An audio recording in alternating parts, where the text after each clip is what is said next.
আমার প্রতি ক্ষোভ রেখে বেবিটার কিছু করিস না জবা। ওর যত্ন নিস, ওকে ভালো রাখিস। হাতটা অটোমেটিক পেটে চলে গেল আমার। রিক্ত আমাকে এতটাই নির্দয় ভাবে। আমি কি করে নিজের সন্তানের ক্ষতি করব? দেখতে দেখতে কেটে গেল একটা সপ্তাহ। এই একটা সপ্তাহে রিক্ত আমার এতটা যত্ন করেছে যে আমি না চাইতেও মুগ্ধ হয়েছি বারবার। রিক্ত আমার সাথে কি কি করেছে সেটা আমি ভুলতে পারি না, কিন্তু ওই এক সপ্তাহে আমার সাথে যে মিষ্টি আচরণগুলো করেছে সেটা আমি অবজ্ঞাও করতে পারি না। আমার এমন কোনো চাওয়া পাওয়া আবদার নেই যা রিক্ত পূরণ করে না। কোনো কাজ তো দূরের কথা, আমাকে নিজের হাতে খেতে পর্যন্ত হয়নি এই কয়দিন। মাঝে মধ্যে ভাবি, কেউ হঠাৎ করে এতটা পরিবর্তন কি করে হতে পারে? এই আচরণগুলো রিক্ত আগে কেন করলো না? তাহলে তো আর আমাকে এতটা সাফার করতে হতো না। শীতকালীন এক সিগ্ধ সকাল, কুয়াশাচ্ছন্ন পরিবেশ, তুলতুলে নরম বিছানায় একই ব্ল্যাঙ্কেটের নিচে শুয়ে আছি আমরা দুজন। রিক্তর উন্মুক্ত বুকে মাথা রেখে আছি আমি। কাল রাতটা আমার এত মধুর কেটেছে যে বছরের পর বছর চলে গেলেও এই মুহূর্তগুলোর কথা ভুলতে পারবো না আমি। হয়তো না ভোলার জন্যও রিক্ত আমাকে এই সারপ্রাইজটা দিল। 2 দিন আগে এক অপরূপ সৌন্দর্যের ঘেরা জায়গায় নিয়ে এসেছে রিক্ত আমায়। সেই জায়গায় একটা রিসোর্টের সুন্দরতম রুমের বিছানায় শুয়ে আছি আমরা। মনটা আজকে ভীষণ খারাপ। সারা দুজন কারোরই ঘুম হয়নি। হয়তো আজ রিক্ত চলে যাবে বলে। কাউকে ঘৃণা করতে করতে কি তার প্রতি এতটা দুর্বল হওয়া যায়? হয়তো যায়। তা না হলে আমি কিভাবে হলাম? নিদ্রাহীন রাত্রে দুইজনের চোখে লালচে হয়ে আছে, কিন্তু আমার চোখের চেয়েও রিক্তর চোখ বেশি লালচে দেখাচ্ছে। আমি তো কেবল 2 রাত ঘুমাইনি, কিন্তু রিক্ত এই এক সপ্তাহে একটি রাতও ঠিকভাবে ঘুমায়নি। রোজ সকালে উঠে দেখি সে আমার দিকে কেমন চাহনি নিয়ে তাকিয়ে আছে। ভোর এখন 5টা কি 5:30। এখান থেকে আমরা একটু পরেই আমরা রওনা দিব। বাসায় গিয়ে রিক্ত এয়ারপোর্টের উদ্দেশ্যে বেরিয়ে পড়বে। ওর ফ্লাইট আজ রাতে। আড়ামোড়া ভেঙে শোয়া থেকে উঠে বসলাম। আমার এই রিক্তর টি শার্ট, কালকে রাতের বিশেষ মুহূর্তগুলোর পর ও নিজেই এটা পরিয়ে দিয়েছে আমায়। এখন আবার শাওয়ারে নিতে হবে ভাবতেই গা অসাড় লাগছে। তাও শরীরকে জোর করে টেনে হিঁচড়ে ওয়াশরুমে নিয়ে গেলাম। ঠান্ডা ঠান্ডা সকালে ঠান্ডা শাওয়ার নিয়ে বেরিয়ে আসলাম। রিক্তকে বিছানায় না দেখে খানিকটা ভ্রু কুঁচকে এলো আমার। কয়েক কদম হেঁটে ব্যালকনিতে এসে দেখি রিক্ত শার্টলেস শরীরের সামনের দিকে মুখ করে দাঁড়িয়ে আছে।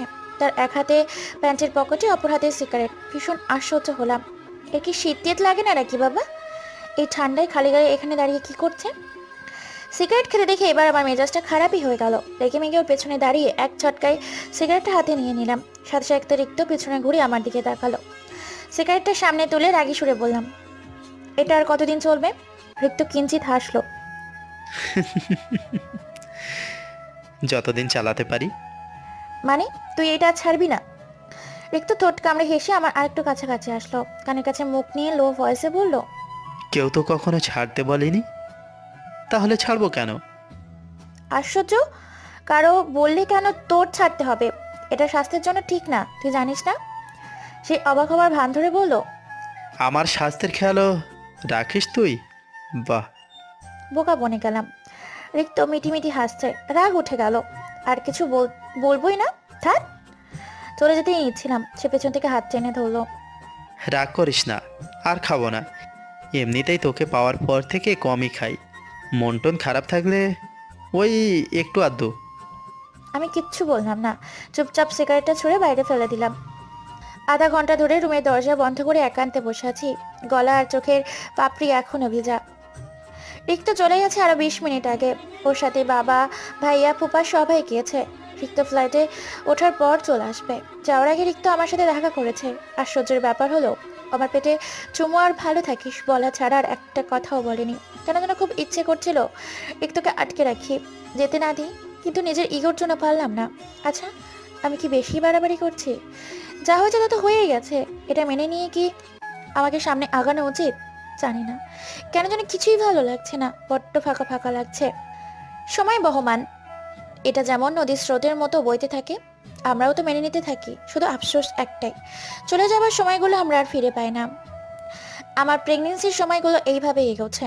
দেখতে দেখতে 9 মাস পেরিয়ে 10 মাসে পড়েছি আমি। হাঁটতে চলতে ভীষণ অসুবিধা হয়। এই তো পরশু সিএকশনের ডেট। ফুপি, ফুপা আর জয় আমার ভীষণ খেয়াল রাখে, কিন্তু তবু আমি রিক্তর অভাব ফিল করি। আর ভাবি, একজন মানুষ এতটা পাষাণ কি করে হতে পারে? দেশের বাইরে যাবার পর রিক্ত আমার সাথে একেবারের জন্যও কথা বলেনি। প্রথম প্রথম আমি নিজে যেতে চাইতাম ওর সাথে কথা বলতে, কিন্তু রিক্ত ইগনোর করে ফোন রেখে দিত, নানা অজুহাত দিত, ব্যস্ততা দেখাতো। এমন না সে যে খুব বিপদে আছে, কাজের চাপ বেশি বা সময় করতে পারছে না। ও তো দিব্যি ফুপা ফুপা জয়ের সাথে ফোন দিয়ে কথা বলছে, রোজ ভিডিও কল দিচ্ছে, সবার খোঁজ খবর নিচ্ছে, এমনকি আমার খোঁজও প্রতিদিন ওদের কাছ থেকেই নিচ্ছে। ফেসবুক ইনস্টাগ্রামতে রোজ নতুন নতুন ছবি আপলোড দিচ্ছে। এসব দেখে অভিমানে আমিও এখন আর কথা বলতে চাই না। মাথা ব্যথার মলম নিতে ফুপির ঘরে এসেছিলাম। আজ সকাল থেকেই বড্ড মাথা ধরেছে, ব্যথার চোখ একদম ফুলে গেছে, কিছুতেই কমছে না। কিন্তু এসে মনে হচ্ছে ভুল করে ফেলেছি। মা ছেলে মিলে কি সুন্দর হেসে হেসে ভিডিও কলে কথা বলছে। আমাকে দেখে ফুপি ডাক দিল। আরে জোবা আয়, দেখ রিক্ত কি বলছে। আমি আমার মতো করে বললাম, মাথা ব্যথার মলমটা কোথায় রেখেছো, একটু আমাকে দাও তো। ওনার কণ্ঠ চিন্তিত শোনালো। সে কি, মাথা ধরেছে নাকি? কখন? আমাকে আগে বলিসনি কেন? চোখ মুখ কেমন ফুলো দেখাচ্ছে। তেমন কিছু না, মলম দিলেই কমে যাবে। কোথায় রেখেছো বলো, আমি নিয়ে নিচ্ছি। ড্রেসিং টেবিলের দ্বিতীয় ডোয়ারে, তুই বস, আমি দিচ্ছি। বুঝতে পারলাম রিক্ত চুপচাপ আমার কথা শুনছে। লাগবে না বলে আমি নিজেই ড্রয়ার খুলে মলম নিয়ে চলে গেলাম। যাওয়ার পথে শুনেছি রিক্ত ফুপিকে বলছে, ট্যাড়ামি ওর রন্ধে রন্ধে মেশা মা। চোখ ফুলে আছে মানে কান্না করেছে, ব্যথা উঠিয়েছে। গিয়ে জিজ্ঞাসা করো কেন কান্না করেছে। পুরোটা কথাই আমার কানে আসলো। তেতে উঠে বললাম, ফুপি তোমার ছেলেকে বলে দাও আমায় নিয়ে চিন্তা না করলেও চলবে, আমি নিজেই নিজের খেয়াল রাখতে পারি। মা তোমার ভাইজিকে বলে দাও আমি ওর খেয়াল রাখছি না, নিজের বাচ্চার খেয়াল রাখছি। ওর কিছু হলে সেটার এফেক্ট আমার বেবির উপরে পড়বে, যেটা আমি মেনে নেব না। ফুপি রেগে মেগে বলল, আমি এত কিছু বলতে পারবো না। যার যার কথা সে গিয়ে বল। লাখ লাখ মাইল দূরে থেকেও তোদের ঝগড়া শেষ হয় না। মুখ ফুলিয়ে ফুপির ঘর থেকে বেরিয়ে আসলাম। খুব আসছে বাচ্চার খেয়াল নিতে। যে ছোট্ট একটা কল দিয়ে কথা বলতে পারে না, তার কাছে আমি কিছুতেই আশা করি না, কিচ্ছু না। আজ সকালে ফুটফুটে একটা মেয়ে বেবি হচ্ছে আমার। চোখগুলো দেখতে একদম রিক্তর মতো। সি সেকশনের পর প্রথম ভিডিও কলে কথা বলেছে রিক্ত আমার সাথে। ওই দিন আমি স্পষ্ট চোখে পানি দেখেছি। মিষ্টি মিষ্টি কথা বলে আমার এতদিনের অভিমানটাও সে নিমেষে দূর করে দিয়েছিল। কিন্তু এটা কেবল আমার মেয়ে সারা হবার দিন পর্যন্তই ছিল। এরপর রিক্ত আমার সাথে কথা বলা বন্ধ করে দিল। জানি না রিক্ত আমার সাথে এমনটা কেন করছে। এতটা চেঞ্জ কি আসলে একটা মানুষ হয়? আজ আমার মেয়ের প্রথম জন্মদিন। মেয়ের জন্য টাকা পাঠিয়েছে রিক্ত। সেই টাকায় ঘটা করে আয়োজন করা হয়েছে। সর্দার বাড়ির প্রত্যেকটা মানুষকে নিমন্ত্রণ করা হয়েছে। মূলত রিক্ত সবাইকে দেখাতে চাইছে সেও পারে, তারও টাকা আছে, সেও লাখ লাখ টাকা ইনকাম করছে। কিন্তু এসব করে কি লাভ হচ্ছে? সে তো নিজেকে আমার বাবা চাচার মতো অহংকারী তৈরি করেছে। হ্যাঁ, একটা জিনিস আমার খুব ফায়দা হয়েছে, আর সেটা হলো আমার বাবা চাচা ভাইদের মুখে তার নাম একদম বৃষ্টির মতো ঝরে। আমার বাবার মতো লোক পর্যন্ত রিক্তর প্রশংসায় পঞ্চমুখ। আমার আর এসব ভালো লাগছে না। মেয়েটাও খুব বিরক্ত করে। আমাদের ঘরের মানুষ ছাড়া কারোর কোলেই যেতে চায় না। ওকে সুন্দর একটা জামা পরিয়ে জয়ের কোলে দিয়ে দিলাম। চাচুর কোলে থাকতে বেশ পছন্দ করে সারা। জয়ও খুব আদর করে তার ভাইজিকে। ফুপির জোড়াজুড়িতে বছরখানিক পর আজও আবার একটা শাড়ি পরেছি আমি। তৈরি হবার ইচ্ছে ছিল না একদমই। লোকে মন্দ হলো বলে তৈরি হবা। ফুপি না বললেও আমি ভালো করে বুঝতে পারছি এই দামি শাড়িটা আমাকে রিক্ত দিয়েছে। কথা না বললেও রিক্ত আমার জন্য, তার মেয়ের জন্য প্রায় নানান ধরনের জিনিস পাঠায়।